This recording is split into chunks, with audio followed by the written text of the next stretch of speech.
Ontem já foi um dia assim de excelentes discussões. A gente espera que hoje seja também, que vocês saiam aqui com o olhar brilhando um pouco como a gente saiu ontem, né? E, bom, primeiro também eu agradeço a todos meus colegas de comissão, né, da organização da nossa semana acadêmica, a Débora, ao Horst, ao Henrique, e a Milena, e também aos professores, né, Rafael, professora Priscila e a professora Nicolai. E eu posso dizer, assim, que pessoalmente é uma grande, é muito gratificante a gente estar podendo fazer parte disso. Na forma como a gente vê filosofia, e isso reflete nas nossas escolhas todo dia, né? A gente escolheu esse curso, a gente escolheu a filosofia como parte da nossa vida, parte essencial da nossa vida. E também como isso dá sentido, no caso, a nós a todo dia, né?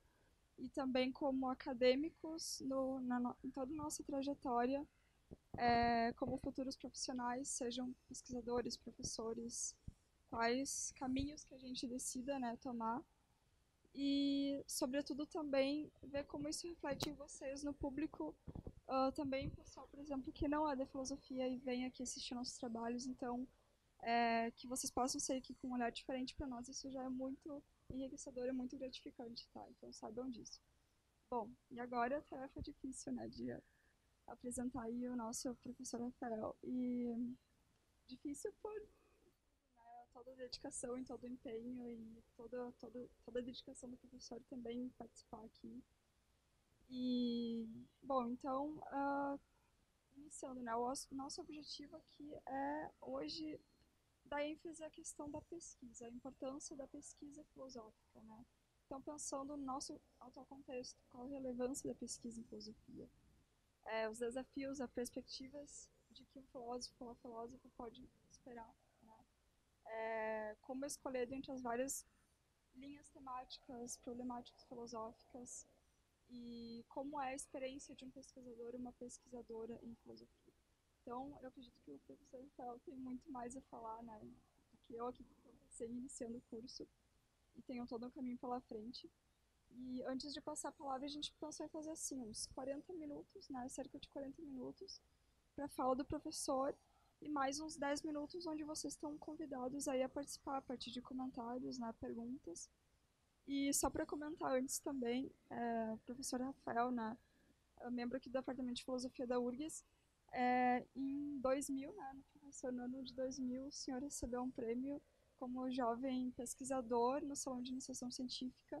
Inclusive, tu contou um pouco, né, num vídeo gravado pela URGS TV, como foi, como a iniciação científica foi importante na tua trajetória, né, profissional. Então, é isso. Vamos, sem mais delongas, e vamos aos trabalhos aí. Obrigado. Eu também queria agradecer à comissão organizadora pelo convite, né, e mais do que pelo convite, pela organização do evento. Eu me encontro entre aqueles que saíram de olhos brilhando no encontro do dia de ontem. Eu acho que os meus colegas ontem enfatizaram isso, a importância dessa semana em que, bom, a Lia descreveu como um momento de discutir a relação. Eu acho essa expressão um pouco pesada, né? Não me traz imagens muito agradáveis, assim, né? Mas é um momento em que a gente para um pouco para pensar sobre o curso, né? Pensar sobre a carreira, sobre o que a gente faz. Eu acho muito significativo que isso seja motivado pelos discentes, né? Pelos alunos. Mas da parte do corpo docente, eu acho que eu posso falar, né, tranquilamente pelos meus colegas, né? A gente aprende tanto quanto vocês. A experiência é tão enriquecedora para nós quanto é para vocês. Ontem eu achei muito interessante ouvir o Ricardo Criciúma, que é alguém que vem de outra formação, né, um colega que não passou pela URGS, no seu percurso formativo. Ele, né, o conjunto de autores que ele estuda, o conjunto de problemas filosóficos aos quais ele se dedica é muito diferente daquele com os quais eu estou familiarizado, e é claro que isso se nota na exposição que ele fez. E, no entanto, é muito notável também o quanto há de convergência entre o que ele disse e a nossa experiência, as nossas impressões sobre o curso e a carreira de filosofia, né? Então ele disse algumas coisas, como por exemplo, o curso de filosofia não tem um propósito doutrinador ou dogmático, né? É um curso no qual o domínio de certas habilidades é mais importante do que o conhecimento sei lá, o domínio de um certo corpo de conhecimento, né? Ele disse uma outra coisa interessante também, que era que a filosofia não devia se sentir restrita à academia, né? Há outras fronteiras a serem exploradas, né? Ainda que a nossa formação, a nossa inclinação principal seja a academia, né? Bem, então fui convidado a falar um pouco sobre pesquisa em filosofia. Evidentemente, a pesquisa é uma atividade central na vida do filósofo, né? Nisso que se pretende que o filósofo faça. Aliás, o filósofo é essencialmente um pesquisador, né? Bom, nos primórdios, as duas noções, inclusive, não eram tão fáceis de distinguir, inclusive, né? E isso se reflete no nosso currículo, no nosso, né, percurso formativo. Eu diria que no percurso formativo dos dois cursos, tanto da licenciatura quanto do bacharelado. Isso foi enfatizado ontem na exposição das professoras Silvia e Lia, né? A gente tem um corpo de disciplinas que pretende se dedicar especialmente à pesquisa, então eu acho que particularmente notáveis são os tópicos especiais de pesquisa e os seminários avançados de pesquisa, em que os alunos têm um contato, uma imersão mais direta na pesquisa que está sendo desenvolvida pelos docentes, né? A Lia também notou que alguns seminários de pesquisa eles são motivados por temas que são trazidos pelos alunos, né? Mas isso, é claro, envolve né, você tem que convencer um pouco algum professor a comprar o projeto de vocês. Isso porque o seminário é de pesquisa, né? Quer dizer, o professor ele não vai simplesmente ditar alguma coisa que está a respeito da qual ele já conheça, ele tem que realmente se envolver com um tipo de pesquisa para fazer bem esse trabalho que se espera no seminário avançado de pesquisa, né? Bem, a prática de pesquisa, como eu disse, ela é própria do filósofo e, portanto, ela tá nos currículos tanto da licenciatura quanto do bacharelado. Ela se completa, na verdade, só no pós-graduação. De fato, ela nunca se completa totalmente, né? Mas, do ponto de vista institucional, digamos assim, né, se espera que um pesquisador, depois da graduação, passe pelo mestrado e pelo doutorado, e esse é um caminho, eu acho que eu quero enfatizar isso, esse é um caminho que está aberto tanto aos egressos do bacharelado quanto os da licenciatura, né? Agora, é claro que o currículo da licenciatura tem que lidar também com uma série de exigências que pesam sobre quem vai atuar no ensino médio, né? Exigências pedagógicas e exigências legais também, né? As particularidades do ensino médio demandam muita energia da formação e licenciatura, e é claro, né, isso há uma parte do esforço que tem que ser dedicado a isso. Ainda assim, nós temos, né, quer dizer, especificamente no currículo da licenciatura, a disciplina de redação e pesquisa em filosofia, que é uma disciplina, inclusive, de 8 créditos, né, uma carga horária significativa, que pretende dar essa formação inicial, né, aos licenciandos, uma formação que no bacharelado ela está contemplada sobretudo, pelo chamado trabalho individual supervisionado, né, que é um preparo para o grande momento da pesquisa individual na graduação, que é o trabalho de conclusão de curso, né, TCC. São os primeiros momentos da formação em pesquisa, eu diria, juntamente com a iniciação científica, que também está aberta tanto a estudantes do bacharelado quanto da licenciatura. Bem, isso tudo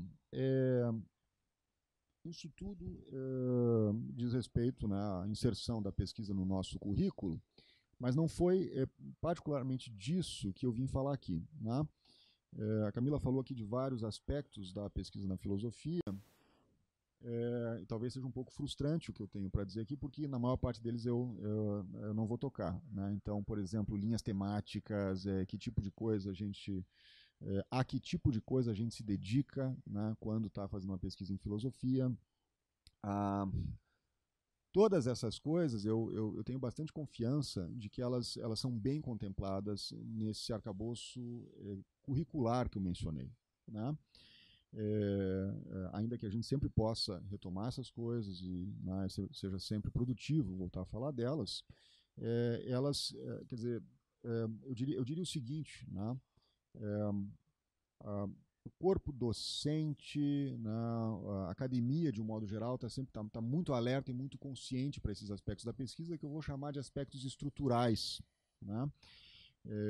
A gente sabe que isso tem que ser, isso faz parte de uma formação em pesquisa. Então, saber, por exemplo, discutir, quer dizer, metodologia, método, né? O que vem antes, o que vem depois numa pesquisa, como é que se faz um projeto de pesquisa, como é que você delimita o problema, como é que a delimitação do problema se desdobra depois numa pauta de tarefas que você vai ter que cumprir, de etapas que vão ter que ser seguidas, como é que você apresenta os resultados e assim por diante, né? Esses são os aspectos que eu vou chamar de estruturais da pesquisa e sobre os quais eu não vou falar diretamente, vou ter que tocar um pouquinho neles, mas eles não estão no foco das minhas preocupações aqui. Eu pensei em fazer uma coisa diferente, vai ser uma experiência. Eu nunca falei desse tipo de coisa publicamente, né?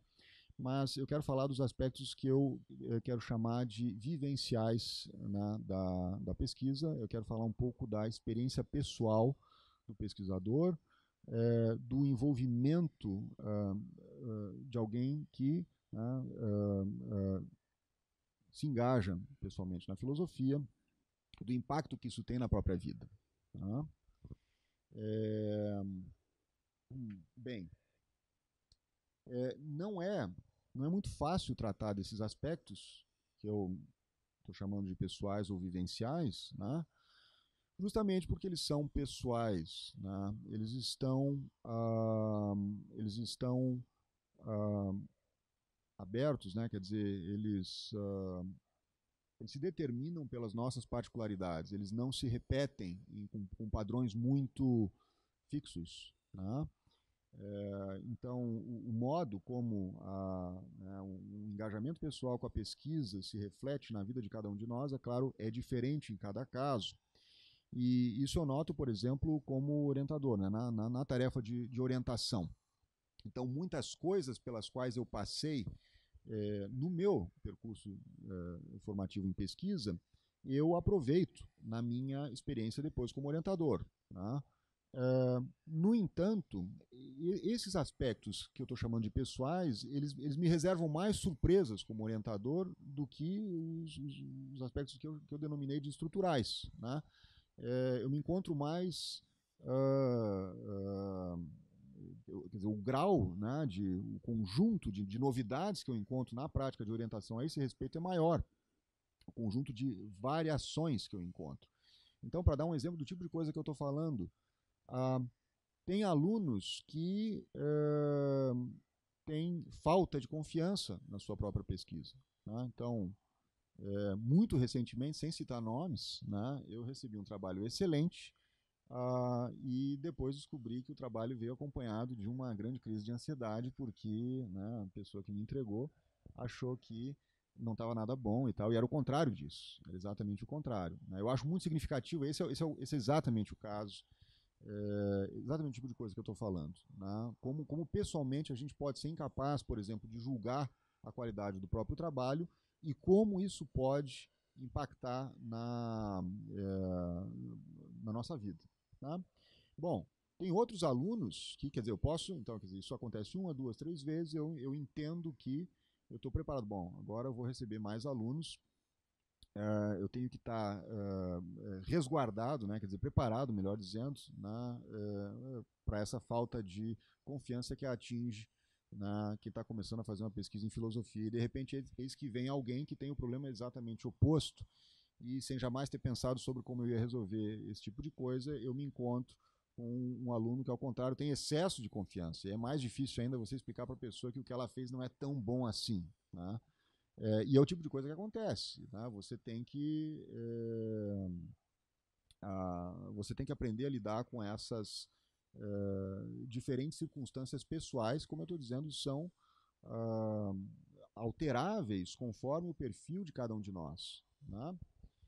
No entanto, eu tenho alguma esperança de que seja útil falar dessas coisas, né, por várias razões. E, bom, eu tenho alguma expectativa de que a gente possa encontrar alguns padrões, né, minimamente é, é, presentes, né, na experiência que cada um de nós tem, e que a gente possa, de alguma maneira, encontrar recursos para lidar com esses desafios pessoais que, ainda que não de maneira tão regular quanto outros tipos de padrões, como esses que se repetem na estruturação da pesquisa internamente concebida. Quer dizer, bom, eu falei, eu não sei que tipo de desafio pessoal o aluno vai me apresentar, né, quando eu começo o trabalho de orientação. Por outro lado, eu posso saber muito bem o tipo de desafio conceitual que o trabalho dele vai impor, né? Então a pessoa diz, olha, meu trabalho é sobre isso. Eu posso dizer no primeiro momento, então você vai ter que estudar tais e quais coisas, e essas coisas vão te trazer tais e quais dificuldades, né? Você vai ter que ler tais e quais textos, você vai ter que resolver tais e quais problemas. Isso eu sei logo de início, né? No entanto, eu espero que a gente tenha alguns padrões, pelo menos, e alguns recursos para lidar de maneira geral com esses desafios pessoais, né? De resto, mesmo que os padrões sejam mais vagos, né, do que a gente talvez pudesse esperar, ou do que são os padrões estruturais, conceituais, o que seja, eu acho que pode ser útil o compartilhamento de experiências pessoais, né, a esse respeito. Você sempre pode se identificar quando alguém descreve uma experiência pessoal. Você pode ver, bom, isso aconteceu comigo também, eu poderia ter lidado com isso também desse modo, ou então você pode justamente perceber que a reação que você teve a uma dada situação foi muito diferente da reação que alguém outro teve, e assim você pode dispor sob uma luz diferente a sua reação pessoal a esse tipo de desafio, né? E, finalmente, eu acho que há algumas dificuldades do ponto de vista vivencial ou pessoal que a nossa carreira de pesquisador em filosofia cria, com respeito às quais seria muito saudável que nós nos tornássemos conscientes, né?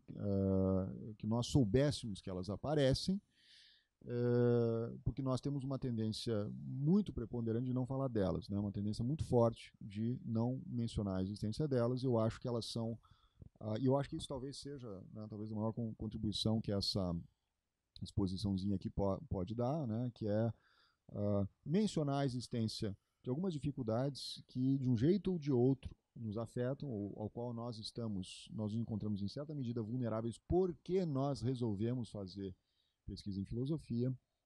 E eu acho que pode ser muito útil saber que elas existem, tá? Bem, para tratar da vivência pessoal, né, com a pesquisa em filosofia, eu vou recorrer a duas analogias e eu vou provavelmente abusar dessas analogias e vou me tornar um pouco cafona aqui na minha exposição, mas eu acho que elas são úteis, né, de diferentes modos. Eu acho que eu gosto de comparar a execução de um projeto de pesquisa em filosofia com a participação numa maratona ou o projeto de escalar uma grande montanha, né? Eu já citei, nas minhas aulas eu frequentemente cito, tem um livro do Miles Bunyard sobre o livro Zeta da Metafísica, que tem na capa uma foto, um desenho, né, uma ilustração do Everest. E na introdução o Bunyard diz que o livro Zeta é o Everest da filosofia, e isso é, francamente, tremendamente pretensioso. Você diz, olha, eu acabei de escrever um livro sobre o Everest da filosofia, né? Isso é um dos traços pessoais de muitos dos nossos colegas também, né? Muito revelador, né? Um traço pessoal, mas, bom, dito isso, o livro é realmente brilhante, o livro do Bunyard. E mais do que isso, a ilustração eu acho que é muito boa em vários aspectos, né? Uma primeira coisa que eu acho, para o qual eu acho que ela se presta, é dar uma dimensão da extensão do desafio, né? Do caráter superlativo do desafio. Né? Você resolver que você vai fazer, né? Vai se dedicar a um projeto de pesquisa em filosofia, não é a mesma coisa que dar um passeio na Redenção, está mais parecido com, né, se propor a subir o Aconcagua, né, o Kilimanjaro, quer que seja. Né? É um projeto de grande envergadura, que exige muito fôlego, que exige muito comprometimento pessoal e que, assim como subir uma grande montanha dessas, demanda anos de formação, anos de preparo. Né?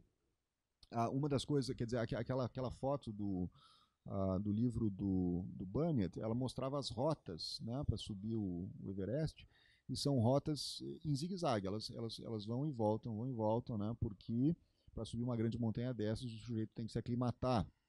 Não é uma tarefa que você faça de uma vez só. Quem tenta subir de uma vez só o Everest morre. Né?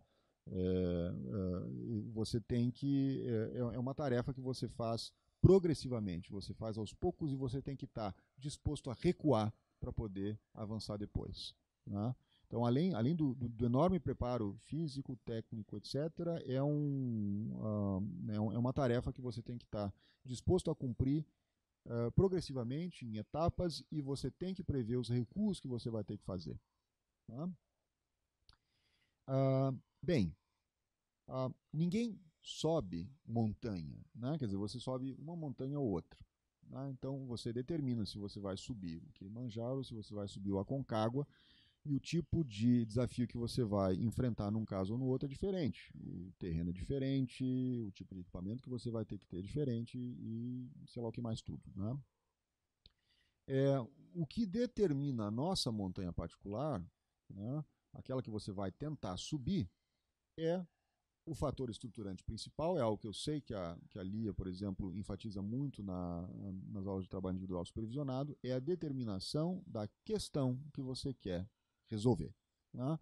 A questão, do ponto de vista estrutural conceitual, ela é ordenadora do percurso que você vai seguir. Como eu disse, ela diz qual é a montanha que você vai subir. Né? Ela diz quais são as etapas que você tem que cumprir no percurso. E do ponto de vista pessoal, ela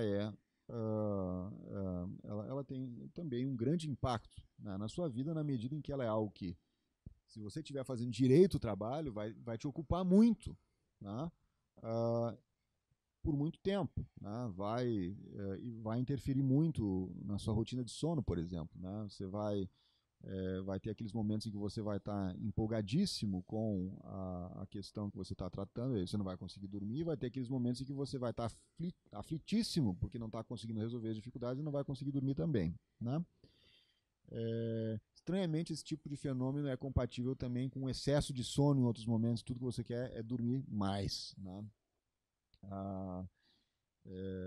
Bom, não são, né, por que essas coisas acontecem, eu não sei, né, mas elas acontecem.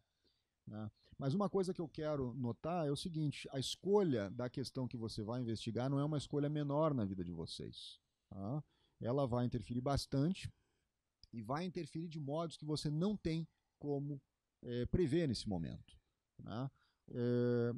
Recentemente houve, nesse mesmo auditório, as defesas, né, para promoção a professor titular dos professores Silvia Altman e André Claudat. E os dois tiveram aqui, o que eles tiveram um período de 50 minutos para descrever sua própria carreira. Né?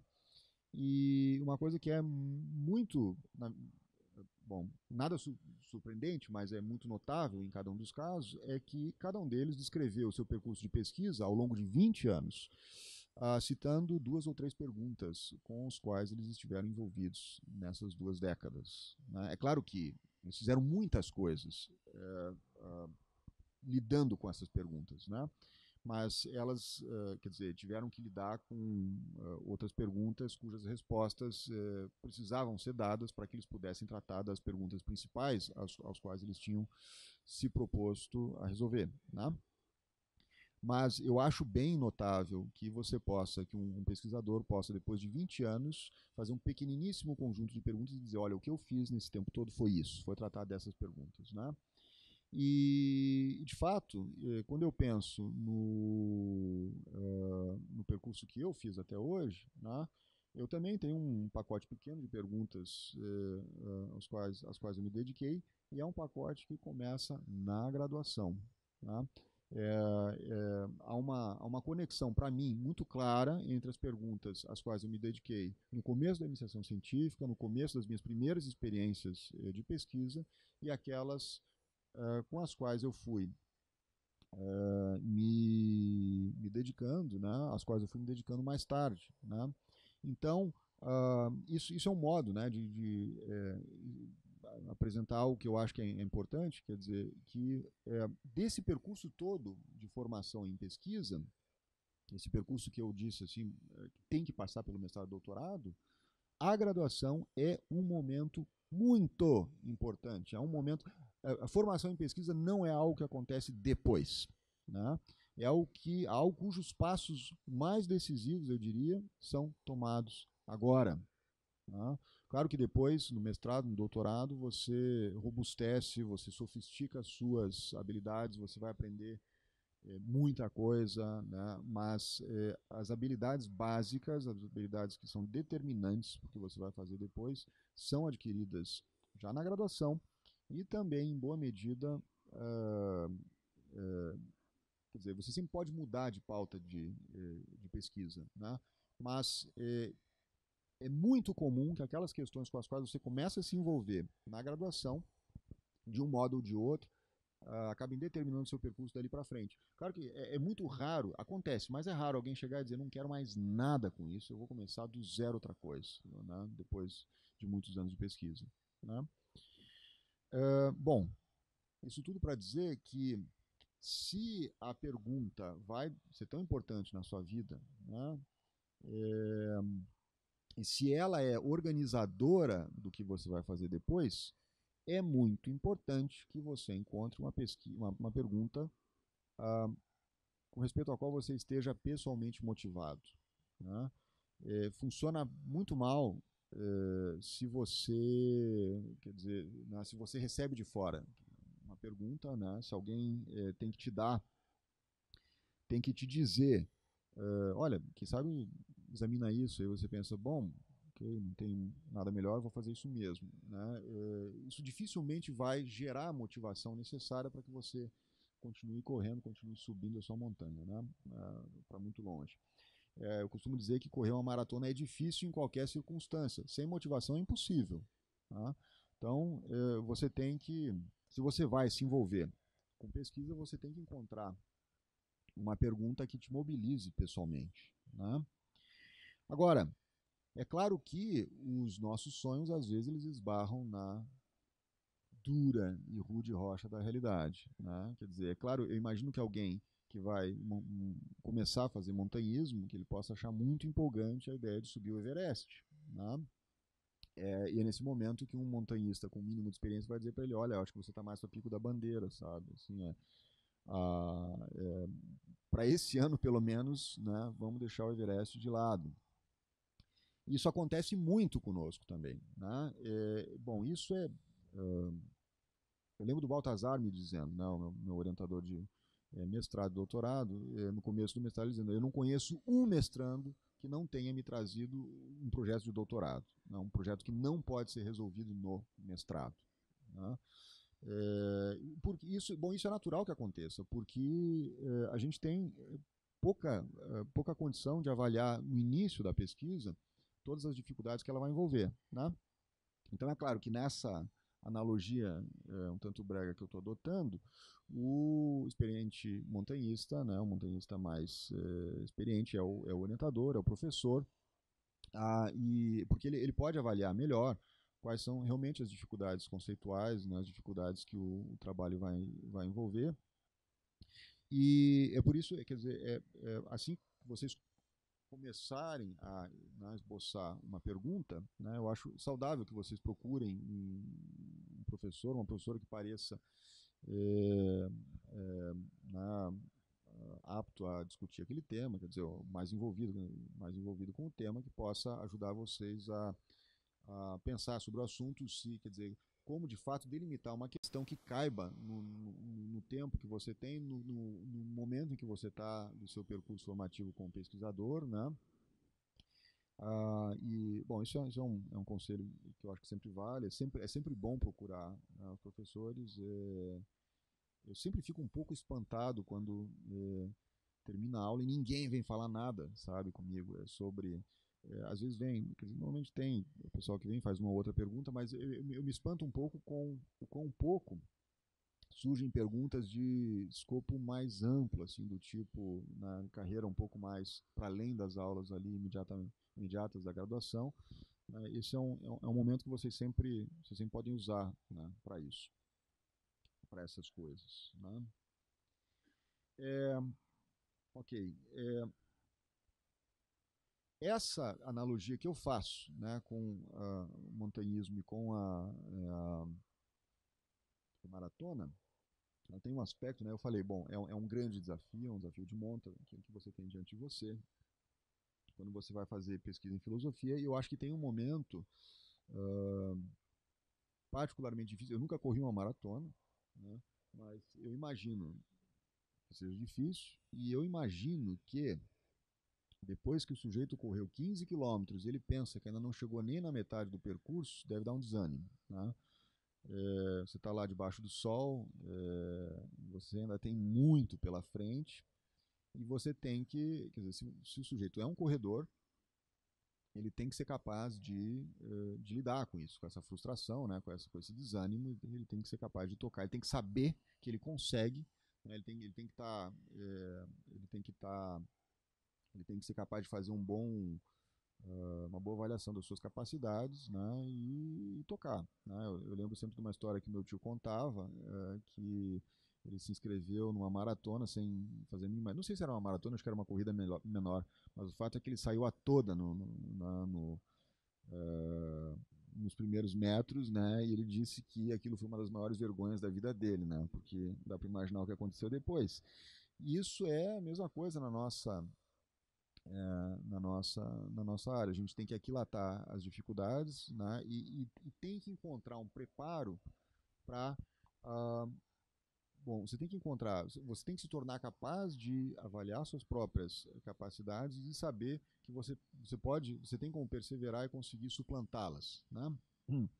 Bom, mas a pergunta é, o que é o nosso 15º quilômetro? Né? Que momento é esse em que a empolgação daquela pergunta que você encontrou começou a se gastar e você ainda tem muito pela frente, né? Eu quero enfatizar essa comparação com o maratonista que ainda tem muito pela frente, porque eu acho que vige muito entre nós um estereótipo assim do pesquisador, do pensador romântico, que é arrebatado pelo interesse que uma pergunta causa e ele não consegue não pensar nela. Né? Ele passa noites em claro, quando ele se dá conta, ele adormeceu em cima dos livros, né? E tudo que ele quer da vida é pesquisar aquilo. E eu vou dizer que, para a maior parte de nós, e para mim, certamente, não é assim que funciona. Né? Quando a dificuldade começa de fato a aparecer, você quer fazer tudo, menos continuar estudando, trabalhando naquilo. Né? E você tem que ter, como eu acho que acontece com o maratonista que está debaixo do sol, né? E como eu disse, só correu 15 quilômetros. Né? A grande diferença é que as dificuldades começam a aparecer logo depois da largada, no nosso caso, não leva 15 quilômetros. Né? Bom, e é um tipo de situação que eu acho que acontece, quer dizer, em qualquer pesquisa, não só na nossa, pelo seguinte, como eu havia dito, né, é muito fácil a gente avaliar mal o grau da dificuldade quando a gente se propõe a investigar uma certa pergunta, né, porque você conhece pouco sobre o tema, você não sabe quão difícil aquilo é, e você pensa que você vai resolver o assunto rapidamente. Eu me lembro também dos tempos da graduação em que eu resolvi que eu queria estudar a crítica da razão pura, da prática, da crítica da razão prática, e alguém me falou, então você tem que conhecer antes a crítica da razão pura.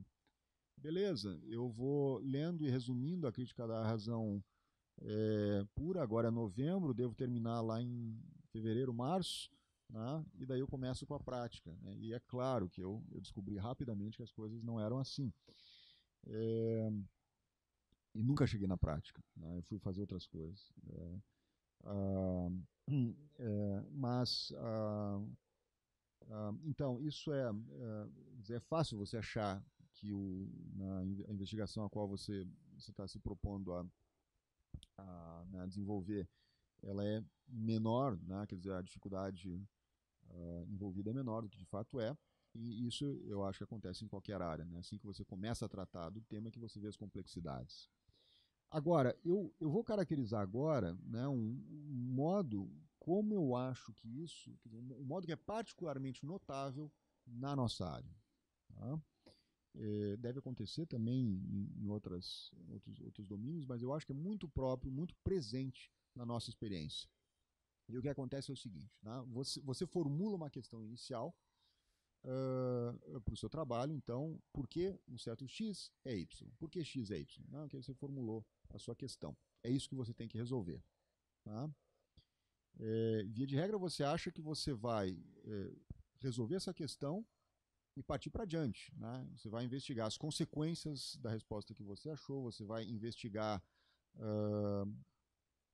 como aquilo que você solucionou se aplica em outros contextos, né? O que você pode tirar em outros domínios, né? Para outras questões. Né? Então você pensa, vou resolver essa questão e vou para adiante. Na verdade, o que costuma acontecer conosco é que o nosso trabalho progride não para frente, mas para trás. Né? Você passa, quer dizer, sua investigação, ela vai na direção das condições de possibilidade do problema mesmo que você formulou, mais do que em direção às consequências, né, da resposta que você vai achar. Né? E isso acontece do ponto de vista prático mais ou menos assim. Então você tem a sua pergunta, por que x é y? E você, inicialmente, quer dizer, você teve um contato inicial com a literatura, né, então você já sabe que essa é uma pergunta minimamente relevante. E você, né, agora eu vou começar a imaginar um caso fictício, você imaginou que x é y em todas as circunstâncias e casos. Né? Sempre que tem um x, esse x é y. Você está certo disso e você formula o seu problema convicto disso. Nem te ocorreu que podia não ser assim. E de repente você está lá já comprometido com aquela pesquisa e você encontra lá uma passagem de texto, alguma coisa que deixa muito claro que numa certa circunstância x não é y. Tá? E você descobre que o seu domínio dos conceitos fundamentais que integram a questão que você formulou não era, quer dizer, é mais frouxo do que você imaginava, e que na verdade tem que haver uma sofisticação na sua compreensão do tema. Né? Você tem que, quer dizer, x não é y em todas as circunstâncias, ponto.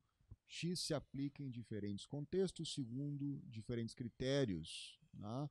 E você tem que levar esses critérios em conta para poder delimitar em que condições de fato ele é y, para poder entender, na verdade, qual era de fato a pergunta que você tinha para responder, né? Para saber em que condições ela deve ser investigada, né? Que condições, de que modo ela deve ser compreendida. Veja, eu disse, qual é a situação então? Você descobre que o conceito X, conceito central da sua questão, precisa ser abordado segundo, quer dizer, levando em conta certas subtilezas que você não tinha levado em conta inicialmente. Tá? Ele se aplica de modos diferentes em diferentes contextos.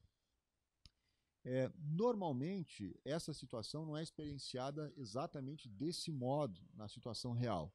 Quer dizer, não acontece que você encontra lá um texto e de repente você diz, opa, tem mais de um contexto no qual X se aplica e eu tenho que levar em conta critérios diferentes de aplicação. Tá? Até que isso fique claro na sua cabeça, o impacto é bem diferente disso. Né? Quer dizer, o impacto é mais do tipo, diabo está acontecendo aqui? O que é isso? Aqui tem um erro de impressão aqui, quer dizer, você tem primeiro a negação, né? A primeira etapa. Você relê o texto, você volta umas páginas, você fica realmente perdido, né? O primeiro impacto o primeiro modo da experiência, das limitações da compreensão que você tem de um assunto é de confusão, né? De incompreensão e confusão. Né? Você leva um tempo até que você supere isso e aconteça o quê? Primeiro, você entenda, olha, tem mais de um contexto aqui em jogo, né? Há uma sofisticação que eu tenho que conferir a minha compreensão do conceito fundamental e você leva um pouco mais de tempo até que você consiga formular uma hipótese para a compreensão desse conceito, né, que feche com os contextos que você identificou. Okay? Um dos problemas da nossa vida é que essa situação ela tende a se repetir. Né? Então, quer dizer, você sofisticou lá a sua compreensão, agora eu sei, então, em que contextos o conceito X se aplica, e eu tenho uma hipótese a respeito de como ele se aplica nesses diferentes contextos. Né? E você criou uma espécie de teia conceitual. E nesse momento, bom, primeiro, eu disse que tende a se repetir, mas antes de você encontrar a próxima dificuldade, o que acontece é que você se empolga. E isso é bom, né? Claro. Né? Você se empolga com a solução que você encontrou e normalmente você não se contente, né? Nesse momento. E o problema todo, como eu disse, o problema se repete. E você descobre que a solução sofisticada que você havia desenvolvido é também limitada demais, porque há um outro contexto, há um outro modo de aplicação do conceito que não casa com ela. A filosofia lida com conceitos difíceis, né, conceitos complexos, com conceitos que têm diferentes ramificações. Os autores, quando a gente faz investigações de natureza histórico-interpretativas, né, nem sempre eles são suficientemente claros, nem sempre eles podem ser tão claros quanto a gente gostaria, por várias razões, pelo ambiente em que eles viviam, o contexto no qual eles estavam produzindo, e porque eles eles estão lidando com um conjunto de situações que é grande demais para que eles possam ser claros em todos eles. Né? E aí o que acontece? Você de repente descobre que aquela fina teia conceitual que você teceu também é insuficiente. Né? E você novamente, a experiência é impressionante, como por mais que você saiba que isso já aconteceu antes, que você pode perseverar e resolver o problema, o primeiro impacto é sempre de muita frustração, né? Muita confusão. Eu acho que, tentando descrever para alguém que não é da área, né, não tem essa experiência do ponto de vista pessoal, como é que acontece, eu formulei a seguinte ideia: a impressão que você tem é que você está jogando damas, tá? E de repente você descobre que o jogo que você estava jogando não era damas, era xadrez. Os movimentos que você estava, nos quais você confiava, as regras do jogo não são aquelas que você achava. Né? E isso é muito... isso é difícil. Tá? Então eu quero... eu quero dizer o seguinte, esse é um momento, esse momento de confusão, é um momento em que a gente está vulnerável ao crítico interno, tá? Que tende a ser muito severo nos nossos casos. Tá? E a gente fica é muito fácil a gente pensar coisas do tipo eu não sirvo para isso aqui mesmo, não entendo nada, sou burro e tal, e assim por diante. Assim, é muito desmotivador. Né? E a gente tem que ter recursos para lidar com isso. Novamente, a gente tende a falar muito pouco sobre essa situação, mas o impacto que ela gera na nossa vida pode ser muito forte. Né? Não é à toa que assim, no nosso meio são muito comuns as crises de ansiedade, depressão, etc. E o nosso trabalho, ele nos expõe a isso. Né? Ele tem um aspecto ah, psicologicamente insalubre, eu diria. Né?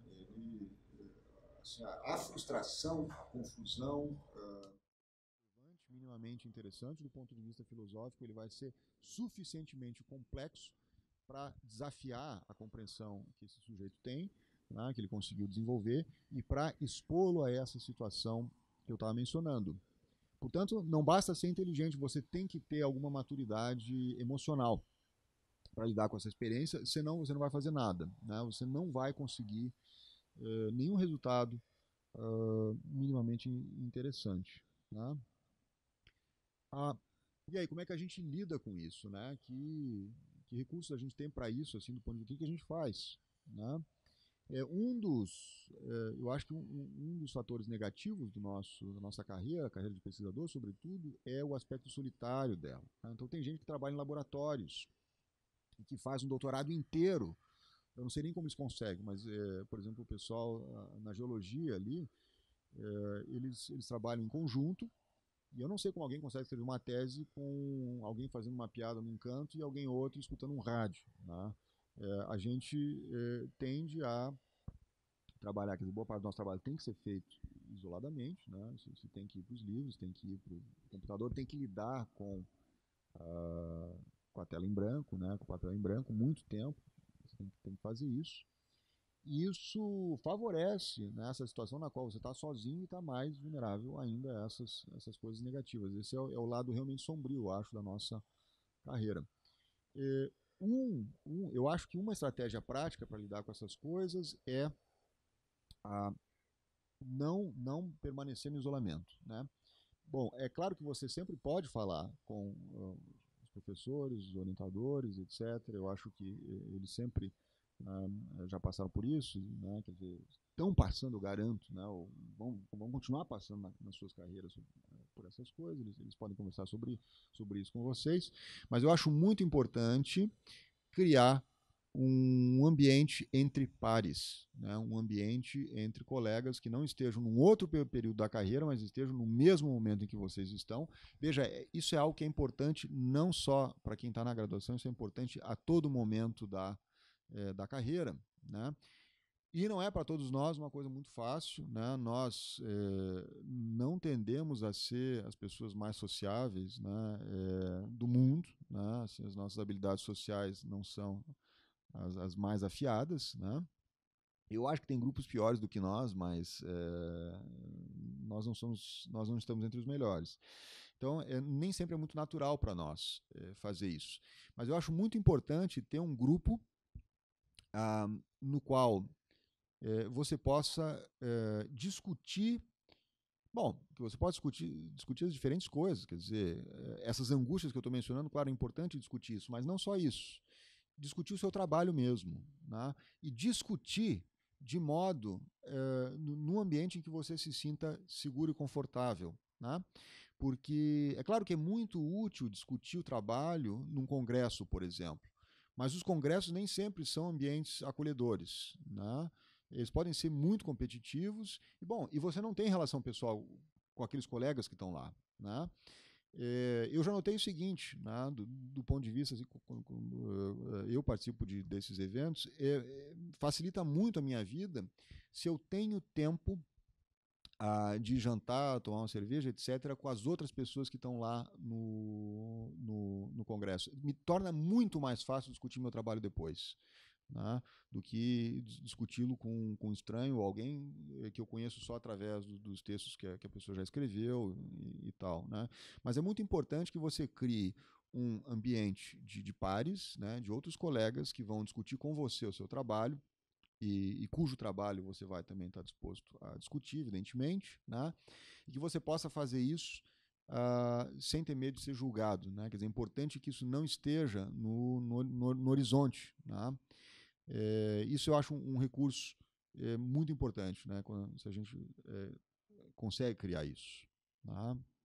É um ambiente no qual você possa pensar apenas nas dificuldades que o trabalho cria, quer dizer, sem sem ter nenhum medo de expor as suas limitações, como isso aqui, não estou sabendo como resolver isso aqui faz uma semana eu estou pensando nisso, não sei que solução arranjar para isso aqui, aí a pessoa vai dizer, mas por que você não faz assim, assado? Bom, já pensei nisso, o problema é esse e aquele, e assim por diante, né? E que você possa dizer isso sem parecer, sem ter medo, né, como eu disse, de ser julgado, né? Então eu acho isso acho isso um recurso importante. Bem, eu não tenho muito mais o que falar, né? Quer dizer, eu queria fazer essa primeira experiência com relação à discussão da vivência do pesquisador, né? A exposição desses aspectos. Tem uma última coisa que eu quero dizer, que é a seguinte. É claro, eu enfatizei aqui, sobretudo agora na parte final da exposição, enfatizei os aspectos negativos da experiência de pesquisa, né? E eu acho que é importante fazer isso, porque desses aspectos é que a gente fala muito pouco, né? A gente tem, e eles são muito presentes e muito corrosivos na nossa vida. Mas é claro que bom, dizer, correr maratona tem muito suor, né, e muito cansaço, mas certamente tem também muita endorfina e muito prazer, né? E isso evidentemente tem na nossa carreira também. A gente é muito... Bom, eu me sinto muito privilegiado de poder dedicar tanto tempo da minha vida, a despeito de tudo que eu falei, né?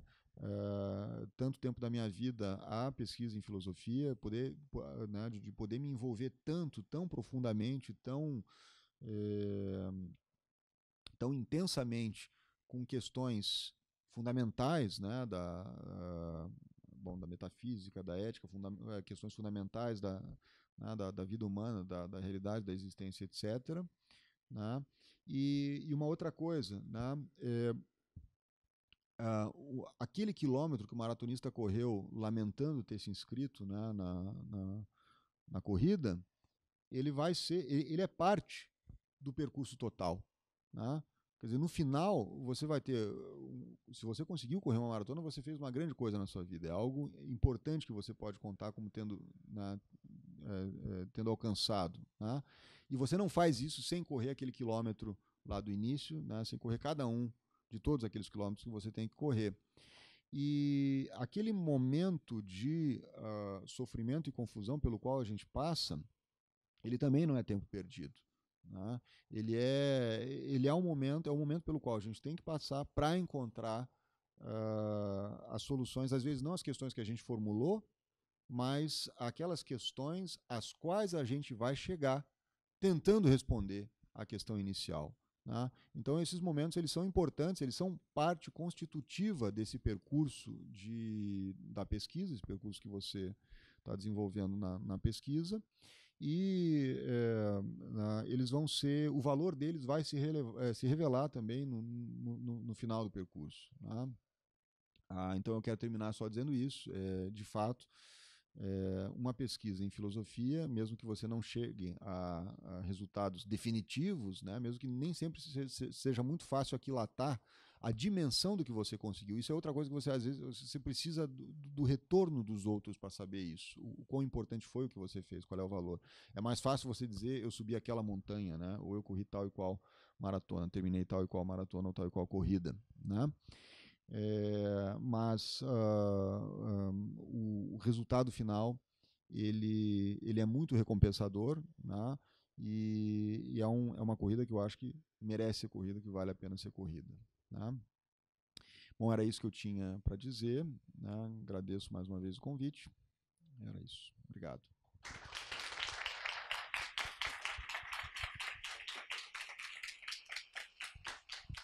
Bom, então, agradecemos muito as palavras aí do professor Rafael. E estão convidados, então, quem quiser fazer agora algum comentário, alguma colocação, tirar alguma dúvida, sintam-se à vontade. Claro. Não, bom, Rafael, muito bom te ouvir. Eu queria acompanhar a minha pergunta só de um relato, assim, até para dar peso às coisas que tu disseste. Porque, para aqueles que não sabem, o Rafael ele é uma ou duas gerações antes da minha, né? E eu tinha te visto falar algumas poucas vezes, pouquíssimas na verdade, e foi muito bom te ouvir falar sobre a natureza da pesquisa, porque eu cresci na graduação vendo as pessoas falar, tem um cara, tem um aluno do departamento que está fazendo uma coisa muito interessante, muito inovadora em Aristóteles, né? E hoje eu vejo, isso não é rasgação de cedo, acho que é importante que eles tenham esse depoimento externo.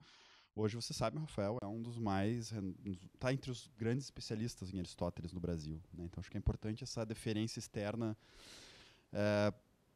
para te ouvir falar sobre a natureza da pesquisa e como tu mesmo viste o teu percurso, assim. Agora, depois, como eu disse, né, puxa-saquismo, tem uma outra pergunta, que é sobre a profissionalização da filosofia, né? Tu falaste muito de quão importante para os alunos é encontrar a sua pergunta. Eu me lembrei de uma conversa que eu tive com o Pertilho uma vez, onde ele me falava, né, de uma geração em que você fazia filosofia de modo não profissional, quer dizer, porque as oportunidades profissionais eram escassas, e, portanto, a motivação ela dependia muito de você ter uma pergunta, né? Você ia para a filosofia porque você queria responder uma pergunta, fosse em ética, fosse em metafísica, fosse em filosofia política, ou estética, eventualmente. E depois disso é como se nós víssemos uma geração, que eu acho que está em alguma medida relacionado com o retorno da filosofia no ensino médio, que é uma espécie de profissionalização. Então, os alunos sendo recrutados para pesquisas que muitas vezes, ou bem, eles sequer têm clareza sobre aquilo que os traz para a filosofia, e depois, muitas vezes, a pesquisa para a qual eles foram recrutados não tem muito a ver com a questão que os motiva. Então, como é que tu vê esse percurso, assim, o quão decisivo é para a trajetória acadêmica deles, né? E nossa mesmo, em alguma medida. Obrigado, Rafael.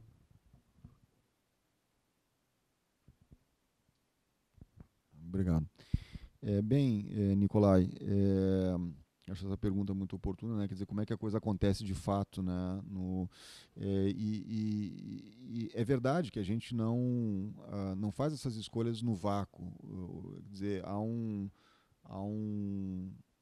uma realidade da academia na qual nós estamos nos inserindo, e para todos nós isso é verdade, né?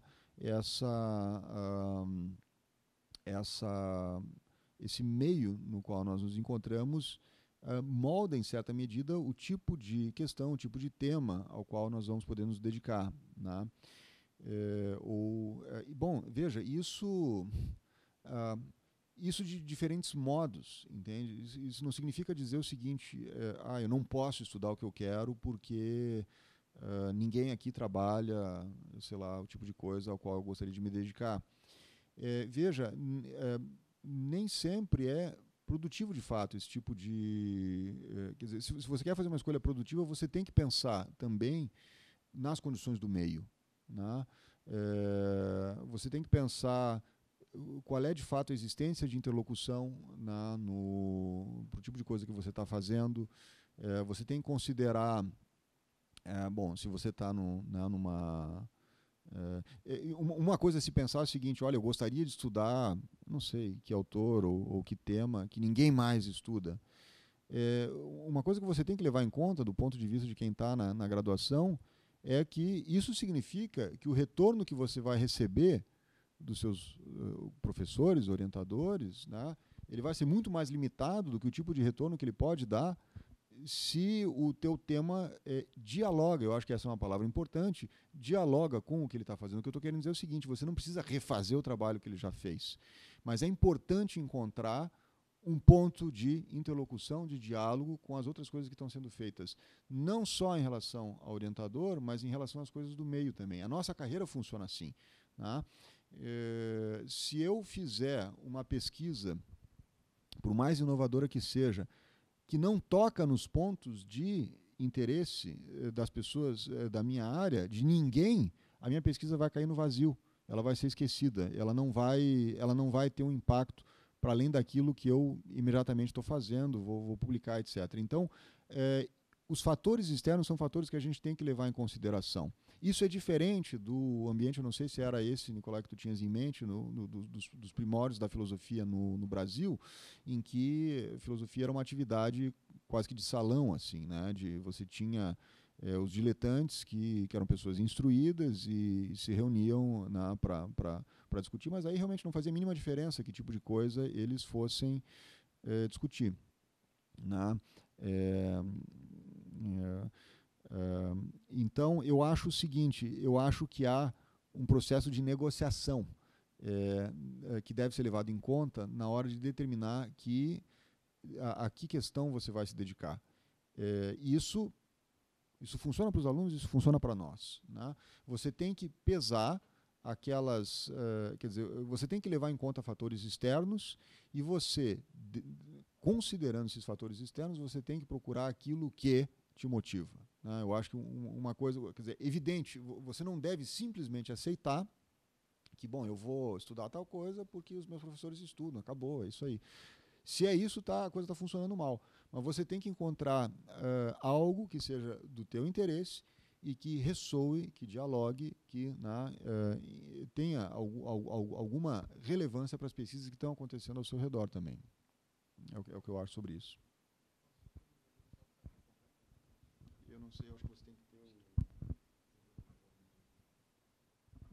Uma coisa que eu percebo nas pesquisas e que é uma espécie de muro, mas estou falando de maneira bem realista, muro, que é o estado da arte.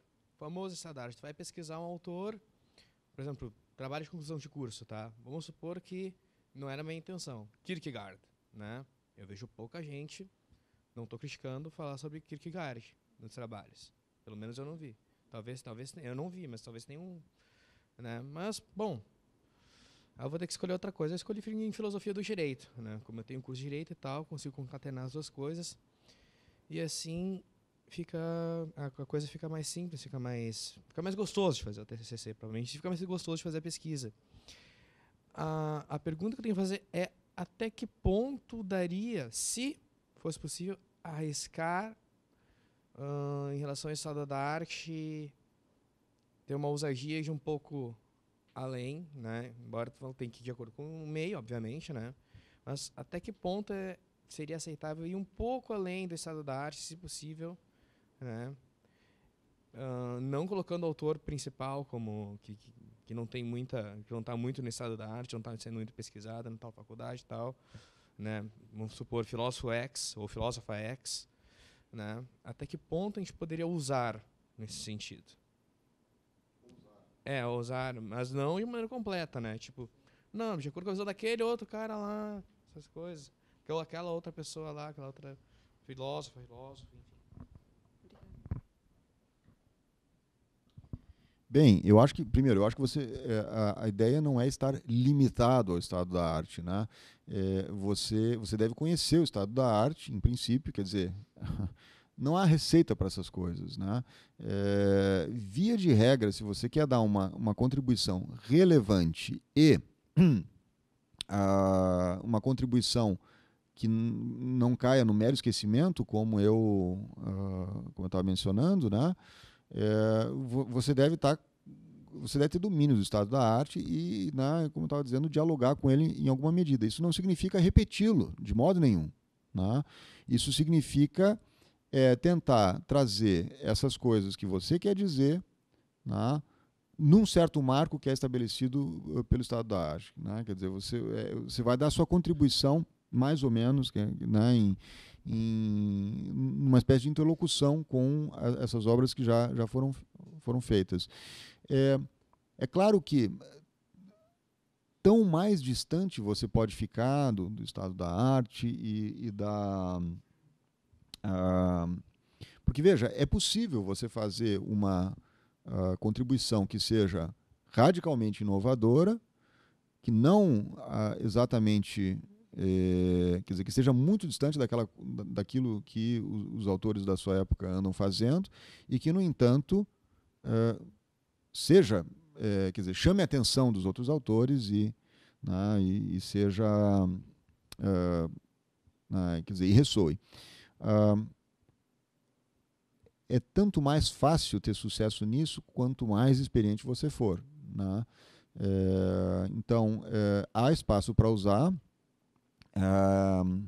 Agora, a ousadia, né, é algo que você tem que estar seguro para fazer, né, uma atitude que demanda a segurança, né? Senão você está correndo riscos que você mesmo não conhece, você não tem como aquilatar, né? Como Eu já ouvi, quer dizer, há aquelas pessoas excêntricas, né, que apostam.